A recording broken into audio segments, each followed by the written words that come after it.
Hello guys, আসসালামু আলাইকুম। আজকে আমি একটা ফ্যাক্টরি ভিজিট করতে গেছিলাম। এটা প্রথম গেট। এটা হলো ফ্যাক্টরির ভিতরে।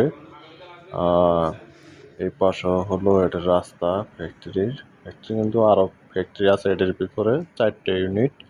তো আমি দেখাবো। এটা একটা জায়গা, এটা ফুলের গাছ লাগায় রাখছে ট্রেনিং দিয়ে। এটা হলো ফ্যাক্টরির ভিতরে যে কাজগুলা করতেছে তারা, এটা দেখতাছি আমরা, ভিজিট করব। আর এটা হলো এই যে পাশে সুতা মোতা রাখছে, এটা হলো রাস্তা।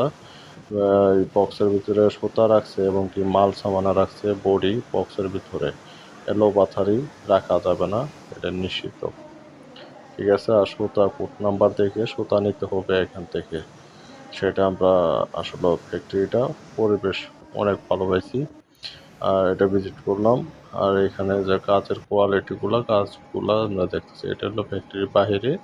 এই ফ্যাক্টরির বাইরে আমরা দাঁড়িয়ে রয়েছি, আবার ভিতরে আসছি এবার দেখার জন্য। এবং কি উপরে এয়ারকুল আছে এবং কি বড় ফ্যান লাগানো আছে, মানে তো গরম না লাগে, ঠান্ডা বাতাস যেন লাগে শরীরে, সেটা ব্যবস্থা করা হচ্ছে।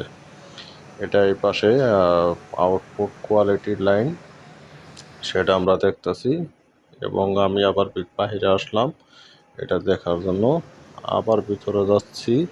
এই যেটার ফিনিশিং আয়রনম্যান আয়রন করতেছে এখানে। এক কালারের বডি আর এক কালারে যেন না থাকে, সেই কালার আয়রন